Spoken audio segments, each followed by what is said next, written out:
Não seria simplista ou mesmo prepotente afirmar que o povo brasileiro é singular em relação às demais partes do mundo. Somos uma nação formada pela miscigenação de diversas outras etnias, culturas e tradições. Somos detentores de riquezas naturais que a maioria das potências mundiais almejam, e lidamos com as diversas mazelas sociais, econômicas e políticas com uma mescla de revolta e bom humor, como pode ser notado na infinidade de memes de nossa autoria espalhados pela internet. Além dessas e outras características que tornam o povo brasileiro tão distinto, uma que nos interessa está na maneira como recepcionamos determinadas produções voltadas para o entretenimento, como se fossem clássicos e verdadeiras obras-primas, enquanto que o resto do mundo são vistas apenas como mais uma entre tantas do gênero e com a grande maioria sendo relegada ao esquecimento. A título de exemplo, no mundo dos videogames, jogos aclamados como Top Gear, do Super Nintendo, Captain Commando, dos arcades, ou a febre das lan houses, Counter-Strike, são alçados a um patamar elevado visto apenas no Brasil. Já no cinema e na TV, essa celebração nacional é ainda mais evidente, com séries como Eu, Patroa e as Crianças, Todo Mundo Odeia o Chris e Chaves, ou filmes como Falcão, o Campeão dos Campeões, A Lagoa Azul e o Pestinha, sendo produções de sucesso moderado para baixo em seus locais de origem, enquanto que no Brasil são motivos de nostalgia e saudosismo, sobretudo para aqueles que tiveram seu primeiro contato com tais obras na fase da infância e adolescência. Falando nisso, muitos de nós passamos boa parte do nosso tempo, quando crianças e adolescentes, em frente à televisão, assistindo animes e desenhos animados que passavam nas manhãs e tardes dos canais como SBT, Globo, Record, Cultura, TVE e tantos outros. Embora existissem as animações que eram fenômenos mundiais como Dragon Ball Z, Bob Esponja e Tom e Jerry, também havia espaço para obras menores e de pouca repercussão se destacarem no Brasil, como Bucky, Churato, Pica-Pau, Cavalo de Fogo e, claro, Caverna do Dragão. No caso desse último, sua estreia na TV brasileira ocorreu em meados dos anos 80, na Rede Globo, pelo programa Show da Xuxa. Baseado no jogo de RPG de mesa, a jornada de Hank, Eric, Diana, Sheila, Presto e Bob fez a alegria de muitos brasileiros na época, e até os dias de hoje continua a ser lembrada com muito carinho e a render debates acerca da sua curta duração e do famigerado episódio final, que apesar da existência de seu roteiro, nunca foi produzido em virtude do cancelamento precoce do desenho animado. Ao longo de 27 episódios, acompanhamos a jornada de 6 jovens que durante uma ida ao parque na montanha-russa de nome Dungeons & Dragons, acabam sendo transportados para um reino mágico, onde trajam roupas características da classe de personagens que representam, sendo Hank um Ranger, Eric um guerreiro, Diana uma ladra acrobata, Sheila como ladina e Presto como um mago.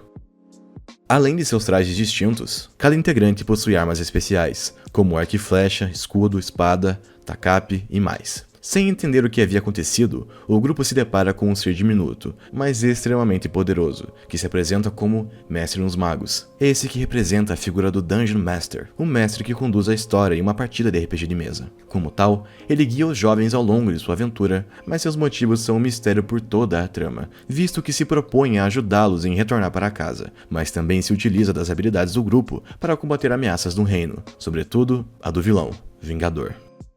Segundo as palavras do próprio Mestre dos Magos, o Vingador é um feiticeiro maligno que foi corrompido pelo próprio poder e que suspeita-se ser o filho do Mestre, o que justificaria o fato dele não só estar guiando os protagonistas para sua casa, mas também para ajudá-los a recuperar a alma de seu filho. Além dele, temos como vilões o Demônio das Sombras, servo do Vingador, e a deusa dragoa de 5 cabeças chamada Tiamat, que irão se colocar no caminho da equipe e impedir que eles retornem para o seu mundo. Sendo uma produção conjunta da Marvel Productions, a TSR e da Toei Animation, Caverna do Dragão teve a sua estreia 3 anos antes de chegar ao Brasil, pelo canal CBS. Apesar de render audiência suficiente para se estender por 3 temporadas, infelizmente o episódio final, de título Requiem, não chegou a ser produzido em virtude do cancelamento da série, mesmo que seu roteiro, escrito por Michael Reeves, já estivesse pronto. Falando nisso, por anos existiu um mistério acerca do episódio 28 e diversas teorias sobre ele foram criadas e divulgadas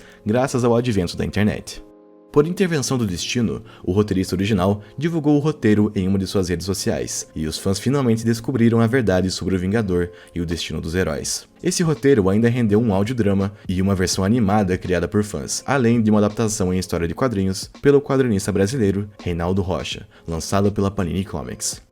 O sucesso do desenho em nosso país foi tamanho que, além de produtos licenciados, lançados na época e até os dias de hoje, como brinquedos, livros e versões para home video, o desenho ganhou um incrível comercial pela empresa Renault, que mostrava os atores em caracterização fidedigna dos personagens principais e com efeitos visuais decentes para esse tipo de produção. Devido ao sucesso de A Caverna do Dragão em nosso país, não demorou para esse vídeo ser vazado na internet, com muitos cogitando se tratar de uma produção live action do desenho para os cinemas. No entanto, logo foi revelado que se tratava de uma estratégia de marketing engenhosa da empresa para divulgar o seu automóvel Renault Kwid Outsider. Notícia essa que decepcionou muitos fãs, mas que apenas reforça o impacto que Caverna do Dragão causou em nosso país e a maneira como o povo brasileiro recebeu a animação de braços abertos, diferente do que aconteceu nos Estados Unidos, sua terra natal.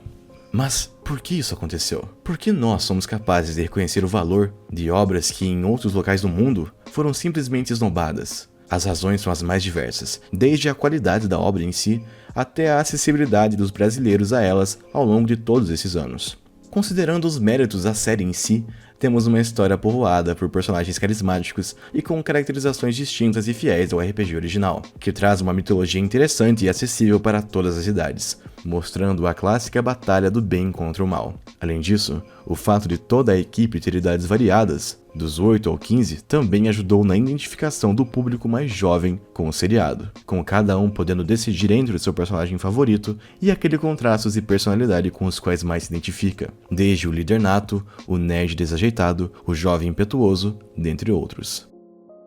A dublagem brasileira, que é reconhecida a nível mundial, fez um excelente trabalho na escolha de dubladores para A Caverna do Dragão, com a responsabilidade tendo ficado a cargo da saudosa Herbert Richards, com profissionais renomados como Orlando Drummond, José Santa Cruz, Marco Ribeiro, Mônica Rossi e tantos outros. Mais uma vez, as vozes brasileiras deram uma identidade própria para uma produção internacional, e a alta qualidade faz com que os fãs mais ardorosos sequer cogitem uma redublagem. Por fim, tendo em vista que muitas produções como A Caverna do Dragão não eram comuns em nosso país, e a grande maioria delas chegaram de maneira tardia, isso certamente influenciou pelo apreço não só da obra, mas de tantas outras, que em seus países de origem foram vistas apenas como a produção da vez, mas que no Brasil alçaram o devido reconhecimento. Por essas e outras, Caverna do Dragão é um desenho único e memorável, mesmo que atinja esse status somente entre nós, brasileiros. O senso de aventura, personagens carismáticos, uma dublagem excelente e uma trama misteriosa compõem uma obra que estará sempre no coração daqueles que a acompanharam na sua infância e adolescência e dos quais guardam essas memórias afetivas mesmo mais de 30 anos depois. Embora tais opções não sejam compartilhadas em outras partes do mundo, é gratificante ver que o nosso povo consegue dar o devido valor para obras de grande potencial, mas que não tiveram o devido reconhecimento fora daqui. Dentre tantos problemas que continuamos a enfrentar diariamente em nosso país, é sempre bom ter motivos, por mais singelos que sejam, de sentir orgulho em ser brasileiro.